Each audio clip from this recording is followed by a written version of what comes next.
Vou fazer mais esse vídeo explicando para vocês como saber, quais são as dicas, né, para a gente perceber que o fígado não está funcionando bem, né? E como é que a gente vai perceber isso? Em primeiro lugar, você tem que entender o seguinte: o fígado é muito responsável, um dos órgãos mais relevantes, no momento que a gente fala de filtração de substâncias que estão circulando no nosso corpo, que não fazem tão bem para a gente, né? Então ele tem um papel muito importante no nosso metabolismo de excretar essas substâncias, né? Por isso que quando a gente pensa em fígado, vocês ficam muito preocupados com o fígado, porque sabe, se eu tomo uma medicação, pode afetar o fígado, né? Se eu não me alimento bem, pode afetar o fígado. Fez o exame, o médico disse que o fígado está gorduroso, está preocupado com isso, né?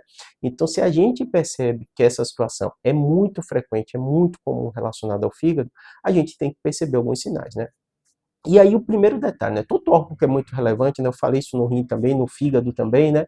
Ele tem uma reserva que a gente chama, uma reserva fisiológica funcional muito grande.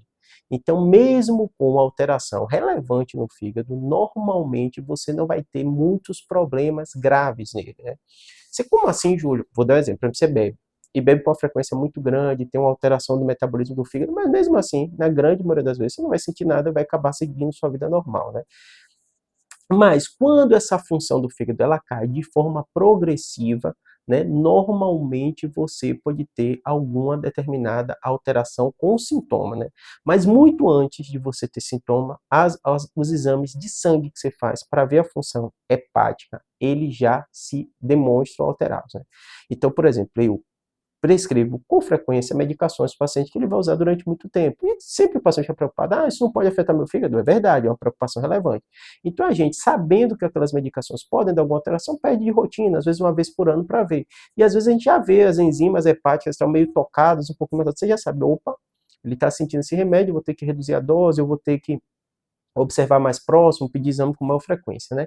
E aí o que é o grande problema do fígado, né? Quando ele dá alteração, é de forma mais avançada. Então, normalmente a gente vai perceber quais são os fatores de risco para ter problema hepático, para justamente tratar com a brevidade ou pedir exame com a frequência melhor para reverter aquele fator, né? O primeiro fator, o clássico, né, o que dá mais problema no fígado é justamente bebida alcoólica, né? O que a gente bebe, né?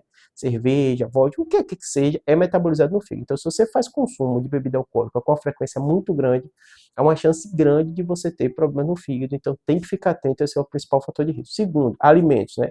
Em especial os alimentos ultraprocessados, né? Então, quem é obeso, que come muitos desses alimentos, podem ter problema no fígado.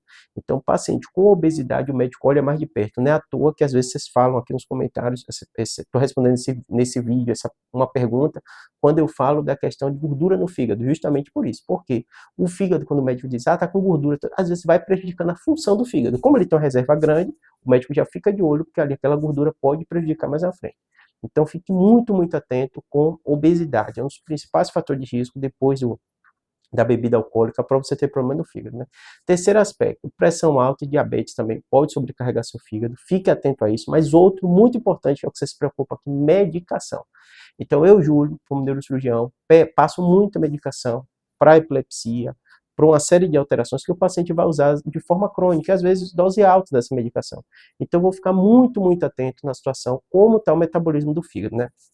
Lembrando também, quimioterapia, tem muito paciente oncológico também, de ficar atento a isso. Então, às vezes ele está fazendo quimioterapia e precisa de um remédio anticonvulsivante, eu vou ficar 2 vezes mais atento. Então, são todos esses fatores que realmente podem afetar o fígado. Júlio, mas você não falou dos sintomas. Sim, os sintomas normalmente já vêm em fase avançada. Então, tanto o fígado como o rim, que eu fiz outro vídeo falando, né, tem que ficar atento antes de dar sintoma.